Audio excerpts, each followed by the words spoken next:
Praise the lord అండి. ఇప్పుడు మనం తెలుగు క్రైస్తవ సాహిత్య లోకంలో ఆంధ్ర క్రైస్తవ కీర్తనలను రచించిన మల్లెల దావీదు గారి గురించి కొన్ని విషయాలు విందాం. మల్లెల దావీదు గారు 1890 ఆగస్టు 6న నరసరావుపేట తాలూకాలోని చిమ్మనబండ అనే గ్రామంలో జన్మించారు. వీరి తల్లిదండ్రులు రెవ ఇస్సాకు, రెబకమ్మలు. వీధి పాఠశాలలో విద్యాభ్యాసాన్ని ప్రారంభించారు. విద్య సరిగా అలవడకపోవటంతో ప్రాథమిక పాఠశాలలోనే చదువు చాలించారు. చిన్నతనం నుండే పాటలు పద్యాలు పాడుతూ కాలక్షేపం చేసేవారు. అలా చదువు సంధ్య లేకుండా ఉంటుండగా తన అన్నగారు రామపట్నంలోని వేదాంత పాఠశాలలో చేర్పించారు. అక్కడ క్రమశిక్షణ మల్లెల దావీదు గారి జీవితాన్ని మలిచివేసింది. ఆయన జీవితాన్ని సరి అయిన మార్గంలో తీర్చిదిద్దింది. వేదాంత విద్య ముగించి అక్కడే ఉపాధ్యాయుడిగా పనిచేశారు. 2 సంవత్సరాల అనంతరం నెల్లూరు మిషన్ హై స్కూల్లో చేరి ఉన్నత విద్యను ముగించి మరలా వేదాంత ఉపాధ్యాయుడిగా రామాపట్నం డోర్నకల్లులో పనిచేశారు. ఖమ్మం జిల్లాలో స్థిరపడి 71 సంవత్సరాలు తన జీవితాన్నంతా సంఘ పరిచర్యకు, సాహిత్య కృషికే అంకితమిచ్చారు. కేవలం కీర్తనల్ని వ్రాయడమే కాకుండా ప్రతి వేసవిలో సంగీత శిక్షణా సమ్మేళనాల్ని నిర్వహించి ప్రతి సంకీర్తనను రాగతాళ భావయుక్తంగా ఎలా పాడాలో శిక్షణిచ్చేవారట. ఈ మహానుభావుడు ఈయన కీర్తనాకారుడు మాత్రమే కాదు, మంచి వక్త కూడా. ఆంధ్రప్రదేశమంతటా అనేక క్రైస్తవ మహాసభల్లో పాల్గొని వాక్యాన్ని బోధిస్తూ కీర్తనల్ని వివరించేవారు. మల్లెల దావీదుకు సాహిత్య సేవ, సువార్త సేవ రెండు కూడా 2 నేత్రాలు అని ఆర్ సుందరరావు గారు అంటారు. ఆంధ్ర క్రైస్తవ కీర్తనల గ్రంథ రూపకల్పనకు పునాది వేసిన వారిలో మల్లెల ఒకరు. మిగిలిన ఇద్దరు రెవ ఎంఎల్ డోల్బీర్ మరియు రెవ బి హెబ్బీ డేవిస్లు. 1937లో వీరు ముగ్గురు సంపాదకత్రయంగా ఏర్పడి చేసిన కృషి ఫలితమే మనం ఈనాడు ఆరాధనల్లో ఉపయోగిస్తున్న ఆంధ్ర క్రైస్తవ కీర్తనల గ్రంథం. ఆ తరువాత చాలా పాటలు చేర్చి దాన్ని పునర్ముద్రించారు. మల్లెల గారు లెక్కకు అనేక కీర్తనల్ని వ్రాసినప్పటికీ వాటిలో 30 మాత్రమే లభ్యమయ్యాయి. వాటిలో 20 పాటలు ఆంధ్ర క్రైస్తవ కీర్తనల గ్రంథంలో చోటు చేసుకున్నాయి. వీరు వ్రాసిన పాటలు అన్ని సందర్భాలకు సంబంధించినవి. ఈయన పాటల్లోని ప్రత్యేకత ఏమిటంటే బైబిల్లోని వాక్య భాగాల్ని యథాతథంగా తీసుకొని వాటికి స్వల్ప మార్పులతో సంగీతాన్ని సమకూర్చటం. ఉదాహరణకు కీర్తనలు 51వ అధ్యాయం ఆధారంగా వ్రాసిన పాటలో దహన బలి నీకు ననిష్టము మరియు దైవ బలులో విరిగిన ఆత్మయే యెహోవా దేవా విరిగిన హృదయం బలక్ష్యము సేయవు. మరో పాట ఘన యెహోవా నీ గుడారంబున అతిథి యౌవాడెవండు తనరా నీ పరిశుద్ధ పర్వతమున వసించెడు వాడెవండ.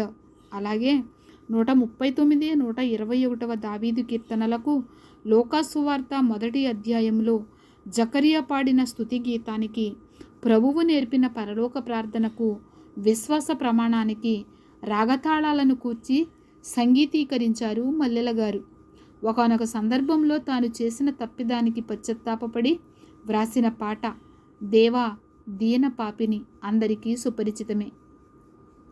దేశ ప్రజలందరి శ్రేయస్సును కోరి విజ్ఞాపన ప్రార్థనగా పరమ వైద్యుడా భారతీయుల వ్యాధి బాధల బాపుమా అనే గీతాన్ని వ్రాశారు. ఈ పాటలో దేవుణ్ణి పరమ వైద్యుడిగా సంబోధిస్తూ సర్వరోగాల్ని పేరు పేరున ప్రస్తావించి స్వస్థపరచమని వేడుకుంటాడు. అలాగే దేశాభిమానులారా లెండు ధీరోదారులకై దేవునాత్మను ధరించి రండు అనే పాటలో మన దేశానికి శాపమైన కులాన్ని నిర్మూలించమని, స్త్రీల దైన్యత్వాన్ని తొలగించమని, బాలికా విద్యను ప్రోత్సహించమని ప్రబోధించారు. సకులారా సబ్బాతుబడి అనే కీర్తనలో భావి క్రైస్తవ సంఘానికి సండే స్కూలు మూలమని పేర్కొన్నారు. సారీగా పాదాసానీద పాద పమ గరిసరి సరిదశ ఓ ప్రభుండా నిన్నుతించుచున్నాను వినయముతోడ అనే పాటకు కర్ణాటక సంగీత బాణిలో స్వరకల్పనను అనుసరించి సాహిత్యాన్ని సమకూర్చారు. కీర్తనలతో పాటు వివిధ సాహిత్య ప్రక్రియలలో రచనల్ని గావించారు.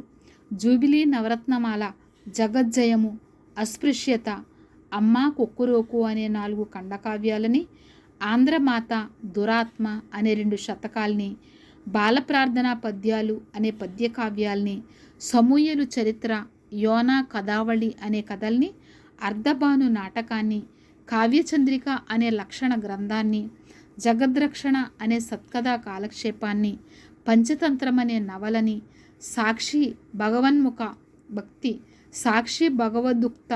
సాక్షి భగవదుక్తతి అనే వేదాంత గ్రంథాలతో పాటు బాల వేదాంత కథలు, లాజరు కథలు, దేశభక్తి గీతాలు, అసంఖ్యాకమైన ఆధ్యాత్మిక భక్తి గీతాల్ని వ్రాసి అటు తెలుగు భాషా సాహిత్యాలకు ఇటు తెలుగు క్రైస్తవ సంఘానికి అమూల్యమైన సేవ చేసిన మహారచయిత శ్రీ మల్లెల దావీదు గారు. ఒకరోజు తన కుటుంబ ప్రార్థన సమయంలో సాయంకాల ఆరాధనకు సంబంధించిన పాటలు ఎక్కువగా లేకపోవటంతో అప్పటికప్పుడు ఈ సాయంకాలమున యేసు ప్రభు వేడెదము అనే చక్కటి సంకీర్తనను సమకూర్చారు. నేడు అనేక క్రైస్తవ కుటుంబాలలో ఈ కీర్తన పాడుకొని గాని నిద్రకు ఉపక్రమించరంటే అతిశయోక్తి కాదేమో. మల్లెల దావీదు గారు తన సుదీర్ఘ జీవిత యాత్రలో ఊరూరా సువార్త పరిచర్య కావిస్తూ తాను పొందిన రక్షణానందాన్ని అనేకులకు తెలియచెప్పాలనే దృఢ సంకల్పంతో సాక్ష్యమిచ్చెదా, మన స్వామి యేసు దేవుడంచు సాక్ష్యమిచ్చెదా అని ఎలుగెత్తి చాటారు. స్వీయ సాక్ష్యాన్ని సాక్షాత్కరించిన ఈ పాట ప్రతి క్రైస్తవ విశ్వాసికి మార్గదర్శకం.